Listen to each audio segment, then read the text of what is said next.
Equivalent fractions means two fractions or more that are equal to each other. So what does that mean? It doesn't look like 1/2 and 4/8 are equal to each other. So let's learn about why they're equal to each other, why they are called equivalent. So if you look at this first set of models here, I can clearly see that this is a model for 1/2 because it's a circle that has two parts and one of them is shaded. So 1 out of 2 is shaded.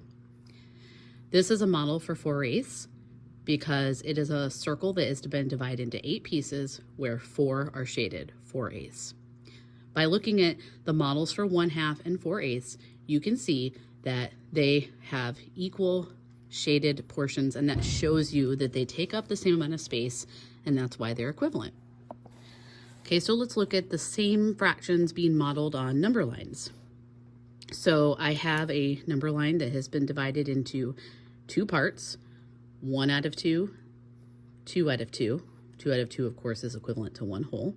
And you can see that I have marked 1/2.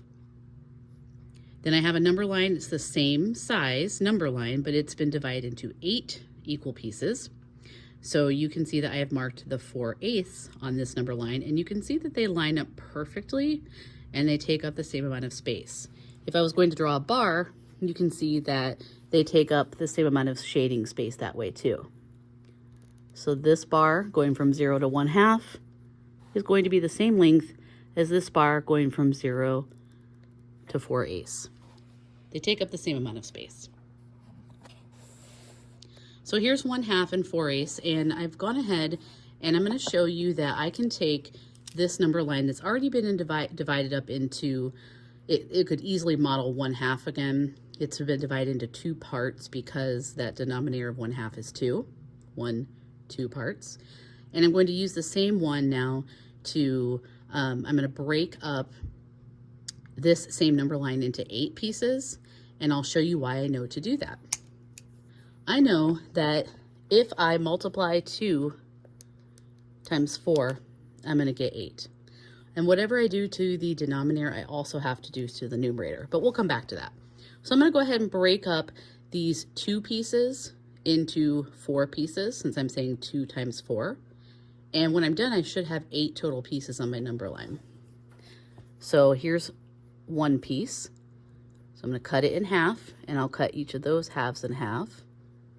And now I have 1, 2, 3, 4 pieces. I took that 1 piece and I multiplied it by 4. So it says I have to do 2 pieces like that. So I'm going to go ahead and do it to the second piece. And so now this second piece has been multiplied, cut into 4 pieces. Since I did 2 sections and I multiplied them both by 4, I should have 8 total pieces now. 1, 2, 3, 4, 5, 6, 7, 8. So now I can go ahead and show you that 1/2 can be modeled right here, and that 4/8 can also be modeled right here. Now, when I broke up these pieces, I made the 2 pieces become 8 by multiplying by 4. But in order to keep the whole fraction 1/2 equivalent to 4/8, whatever I do to the denominator automatically happens to the numerator also. So that 1 piece became 4 pieces, just like I showed you here, that 1 piece automatically became 4 pieces, and this 1 piece became 4 pieces. 1 times 4 gives you 4. So mathematically you can see it work out, and you see it work out on the model too. Okay, when it comes to making equivalent fractions, you can multiply all day long and make equivalent fractions forever and ever and never stop. So I could say, okay, I want to make an equivalent fraction out of 1/2 and I want to multiply it by 4. And that's fine, as long as whatever you do to the denominator, you also do to the numerator. So 1 times 4 is 4, and 2 times 4 is 8. So we just did that one, but could I do it with anything else? Yeah. I could do it by 5. I could do it by 100. I could do it by 63. It doesn't matter, as long as whatever you do to the numerator, you do to the denominator. Whatever you do to the denominator, you do to the numerator. They're a team. So yeah, I could do it by 3. I could do it by 10. Doesn't matter, as long as I do the same thing to top and bottom. So 1/3, then, I'm sorry, 1/2 multiplied by 3/3 becomes 3/6. So 3/6 is also equivalent to 1/2. And I could do that all day. Now there's a special kind of equivalent fraction where you have to use division. When you use division, there's limited amounts of numbers, of factors that you could divide by. You can't do it with just anything. So what we're going to need to do is learn how to use our greatest common factor to find equivalent fractions using division.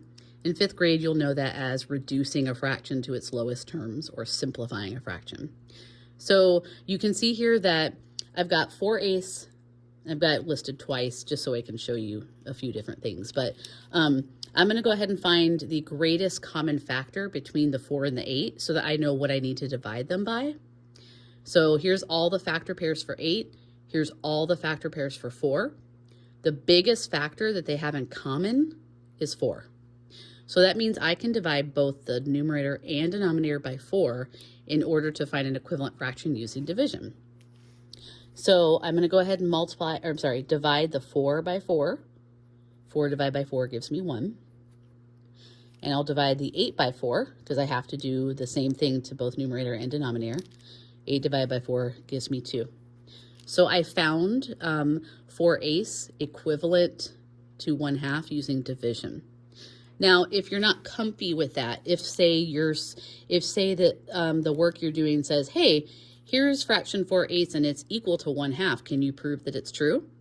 So if you're looking at this and you're like, well, I see this fraction has bigger digits and its equivalent fraction went down to smaller digits. So I know that means I have to divide because division makes numbers go smaller just like subtraction does. But I'm not very comfy with division. Can I prove this in another way? Well, yeah.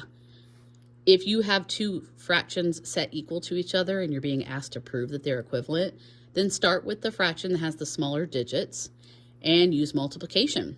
So you could say, well, I know that 2 times 4 would give me 8.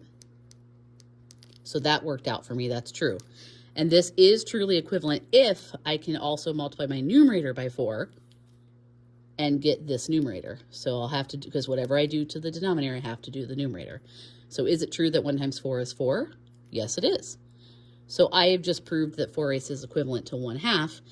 I could have used division like I did up here, but I wasn't as comfy with it. So I just switched it around. I started with the smaller digits and used my multiplication because I'm comfier with that and proved that 4/8 is equivalent to 1/2.